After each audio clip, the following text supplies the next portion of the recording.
Welcome to numerical sessions on electromagnetism.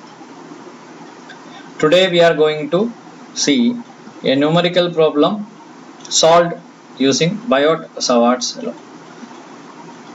So the question is to use Biot-Savart's law and you have to find the value of magnetic flux intensity or basically magnetic intensity at the point P for the current circuit shown as in the figure. So how to solve this? Okay, so this is very popular or very familiar problem. Okay, but in most of the textbooks or so you may not find clarity of explanation regarding the solution. So that's why I take up this problem for my video. Now the given figure can be visualized as three pieces of conductor looped to form this structure. In the sense, you can take this 3 meter, okay, you can take this 3 meter as one section of a conductor, and you can take this 4 meter, okay, this 4 meter as another section of the conductor, and this semi circle as one section of the conductor. And what is the magnetic field intensity at this particular point, okay, due to this conductor, that is section 1, maybe this is section 2, okay, and this is section 3. After that we'll add them. Okay, we'll find H1, H2, H3 and then we add them. Getting? So let us see, okay, how to solve section 1. So from the given figure, the section 1 is chosen as the 3 meter side, which is AB, okay, which is named as AB for the reference. Now you have to draw a line from A to P. P is the point where we are going to find the magnetic field intensity. Okay, so draw a line A to P as well as drop a perpendicular from P to meet the conductor AB at M. So BMP forms 90 degree, AMP forms angle 90 degree. Okay, now I measure two angles alpha 1 and alpha 2 with respect to the point P. Okay, with respect to point P, I measure two angles alpha 1 and alpha 2. Alpha 1 and alpha 2 is measured so that I can apply magnetic field intensity due to a finite charge conductor. Okay, so one end of the conductor is forming an angle alpha 2 with point P and the other end of the conductor is forming angle alpha 1 with point P. That is the idea. Okay, now consider triangle. Okay, consider the entire triangle ABC. Okay, ABC. Then at B, okay, I find an angle X. I write an angle X at B. So if you consider the triangle ABC, then X, okay, X can be found as tan inverse of 4 by 3, opposite side by adjacent side. Okay, tan X is opposite side by adjacent side, so it is 4 by 3. So tan inverse of 4 by 3, so this accounts to 53.13 degree. Okay, 53.13 degree. So using this information I can easily calculate what is alpha 2, because alpha 2 is unknown to me. Okay, so to find the magnetic field intensity due to the line segment conductor AB at P, it is necessary to know alpha 2. So from the triangle I got now angle X, so alpha 2 is nothing but 90 degree minus that X. Agree? because this angle, okay, this angle is 90. Now this is alpha 2, which is 53. So this angle, okay, so alpha 2, sorry, this angle is 53 and this angle is 90. So this angle minus this angle will give me alpha 2. Okay, so alpha 2 is 90 minus x, that is 90 minus 53.13. So that is 36.87 degree. Now by the symmetry, alpha 1 can be equated to alpha 2. Okay, so looking at the symmetry of the diagram, alpha 1 can be equal to alpha 2, but alpha 2 and alpha 1 are measured in a different direction. Okay, there are different sign conventions, rule of sign conventions, which you can explain here, but I would like to use clockwise, that is alpha 2 is measured clockwise, so I take it as positive angle, and alpha 1 is measured anti-clockwise, so I take it as negative angle. Okay, or I say that alpha 1 is below point P, so I take it as negative angle. Okay, any explanation is okay, but you have to understand that alpha 1 and alpha 2 are measured in opposite directions, so one should be positive and other should be negative. So going with sign conventions, I choose alpha 1 to be negative. So alpha 1 will be equal in magnitude to alpha 2, but it will be negative of that value. Okay, so alpha 1 becomes minus 36.87 degrees. Okay, so I got alpha 2, I got alpha 1. Okay, now what is the magnetic field intensity due to a line, line segment of definite length?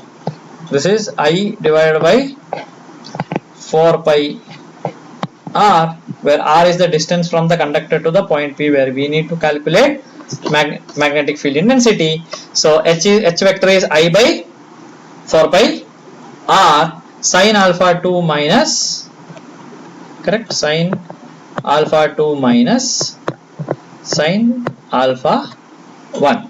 Okay, and the angle here, so I am not worrying about the direction of H vector here. So the current is from bottom to top, so you will have the direction of H vector, okay, around the conductor, okay, around the conductor, so it is towards you, okay, or it is normal to the sheet of the paper. So I consider this as A n cap, okay, normal to the plane containing this diagram. Is that okay? Yeah. Now I know alpha 2, I know alpha 1. I is given in the question, that is 10 amps. 10 amps is flowing through that conductor, okay, loop conductor. So I, so 4 pi is constant. So, but I don't know R. I don't know R. Okay, what is R? Okay, R is the distance between the conductor and point P. So in the figure it is MP. MP is not known to me, but alpha 2 is known to me, right? Alpha 2 is known to me. Just now we have found alpha 2. So if I know alpha 2, how can I find MP? Yeah, I can use cos alpha 2. Is it not? What is cos alpha 2? Yeah, cos alpha 2 will by this side, that is MP divided by BP, right? Okay, so adjacent side by hypotenuse, considering that triangle. So cos alpha 2, so opposite side is BM, so adjacent side will be MP and hypotenuse will be 2.5, because this is 90 degree, this angle is 90 degree. So using that, so I will be having cos alpha 2 as MP divided by BP, is it not? MP divided by BP. So referring the same figure, okay, I write cos alpha 2 as MP divided by BP. So this MP is nothing but my R, so R divided by BP, or I can find R as BP cos alpha 2. What is the length BP? Length BP is 2.5 from the symmetry of the diagram, right? And it is cos of alpha 2. Alpha 2 is 36.87. So if you calculate this, we'll end up with a value which is approximately equal to 2 meter. Which is approximately equal to 2 meter. So if I substitute this, okay, so this is magnetic field intensity at point B due to the first element of that loop conductor. So I mark it as H1 vector. So H1 vector will be 10 amps, right? I divided by 4 pi into 2 meter into sine of alpha 2, okay, that is 36.87 minus sine of minus 36.87 an cap. So if you solve it using, okay, calculator, you should get it as 0.4774 an cap. So this is how we solve the first section. Now let us go to the second section. So the second section is chosen as the semicircular portion. Okay, please refer the figure in the question. Okay, don't lose it or don't forget it. So figure in the question. So we have taken the first part, that is AB. I just named it as AB. Okay, in the direction of the current. And now I have, okay, the semicircular section BC. Don't concentrate on the line BC. It is a semicircular section BC. Again, treating point P as the center of the arc, I get the radius of this semicircle as 2.5. Okay, I treat the radius as 2.5. That is from the symmetry of the diagram. Okay, clear? Okay, so this can be section 2. Okay, now I treat this semicircle as half the loop. It is a current loop because it's carrying a current. Okay, so it is a semicircle carrying the current. Okay, so semicircular loop carrying the current. So what I know is magnetic field intensity at a point P, that is at the center, right? Point P is at the center of this circle. So magnetic field intensity at the center of a circular loop. Okay, due to a circular loop, I know what is it. Okay, it is I by 2r. Okay, so r is the radius. So I by 2r. Okay, direction I told you will take perpendicular to the paper containing the circle, means containing the conductor. So an cap. So I have h vector is I by 2r an cap, but this is for a circular loop conductor, but I have here semicircle. So from the symmetry, I consider the magnetic field intensity to be exact half of that. Okay, so there is nothing wrong in considering that. Okay, no need to rederive the things. You can assume that the magnetic field intensity is exactly half for a semicircular loop carrying same current. So it is 1 by 2, that is half of this value. Okay, half of 2r an cap. So substitute the values. This is half of 10 ampere divided by 2 into 2.5. So 2 into 2, 5, 5 into 2, 10. So this becomes 10 by 10 an cap. Okay, so I just get, so this is section 2. So I noted it as H2 vector. So H2 vector is just 1 an cap. So this is the answer for second section. Now there is only one more section left, that is section 3. So let us see, okay, how to get H3 vector. So this is the diagram representing section 3. Now the section or the section of the conductor which I have to concentrate here is CA. Why I am using CA? Because in the direction of the current. Okay, because the current is circulating from A to B, B to C and C to A. This is the direction of the current. So let me now consider the triangle APC, or in that matter, for that matter, CAP. Okay, so let us consider the right angle triangle CAP.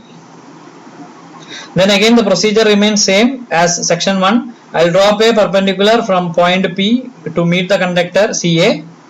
So it meets at point M, and angle PMA and angle PMC will be 90 degree. Okay, so I will use the triangle CAPC, okay, to find x, okay, from tan inverse x. Then I will be finding alpha 1 and alpha 2. Then I will be finding what is r. Then I will be substituting in h vector. So procedure is similar to section 1. Is that very clear? Okay, so let us see what is x. Okay, so x is by considering the triangle, okay, the entire triangle ABC. Okay, so when I am finding x is the angle subtended at corner C, okay, considering the bigger triangle. Okay, so x will be tan inverse of opposite side by adjacent, that is now 3 by 4. Okay, so x is now tan inverse 3 by 4. So this accounts to 36.87 degree. 36.87. Now what will be alpha 1? So I know this angle, that is x, and I know that is 90. So alpha 1 will be 90 minus x. So 90 minus 36.87. So that will be 53.13 degree. Okay, that is from the symmetry of the circuit. Okay, now the direction. Okay, in section 1 we have considered anti-clockwise as negative and clockwise as positive. So here alpha 2 is measured in clockwise direction and alpha 1 is measured in anti-clockwise direction. So this angle has to be treated as minus 53.13 because you have to be very careful with the sign convention, and alpha 2 remains positive, so this will be 53.13 degree. Okay, because you should not be mathematically confused with 90 minus x and why it is minus 53.13. okay, so that is because from symmetry I can have this x here also, okay, doesn't matter, but the problem is, okay, I am treating this a b c because I don't know the other sides. Okay, because I don't know this side to apply that particular tan inverse x or to find x using APC. So I have to use ABC itself. So I have to take this angle as reference. So since I am taking that angle as reference, okay, I wrote alpha 1. But looking at the sign convention, okay, alpha 1 should be negative and alpha 2 should be positive because this is sign convention in every sections of the conductor should be same. Otherwise we will end up with wrong answer. This is, you should be very careful. Okay, so this may not be mathematically supporting you in getting this minus 53.13. okay, but you should know why it is minus 53.13. so I get alpha 1, okay, alpha 2. Then again the procedure is same. I don't know what is this distance now, because to find h vector I should know my conductor is how far from point B. So that distance can be again found because this is x I know. Okay, so again it is 2.5. okay, 2.5 because this side is 2.5. 2.5 cos of alpha 1. So alpha, okay, cos of alpha 1 or alpha 2. Okay, doesn't matter. Okay, because magnitude cos of minus theta is anyway positive theta. Okay, so this is cos 53.13 degree. So my r comes to 1.5 meter. 1.5 meter. Now I know all the values, so just substitute in the equation and get me the value for h3. Okay, so h3 can be calculated as, this is third section, so I just name it as h3 vector. So h3 vector is 10 divided by 4 pi into 1.5. okay, sine of alpha 2. So here alpha 2 is 53.13 minus sine of minus 53.13 degree. Okay, and direction I take it as a n cap. Okay, a n cap, normal to the paper. So if you calculate this, you should end up with 0.8488 an cap. Now the total magnetic field intensity due to the entire current loop, okay, that is h vector. The total magnetic field intensity at a point P is calculated as h1. So it's additive of all this individual magnetic field intensity. Okay, that is from superposition principle. Okay, so h1 plus h2 plus h3. So you add these 0.4774 1 an cap plus 0.8488 an cap, you will end up with an answer like 2.3262 an cap. So there are similar problems in the town available for you. Okay, you can practice it by yourself, and while practicing, if you are not finding, okay, how to solve it, or you have enough doubts, okay, to raise, then you can comment under this video. Okay, so if the question is good enough, if your query is very meaningful, Okay, I'll be taking up and I can do a video on it to help you to understand such problems. Thank you.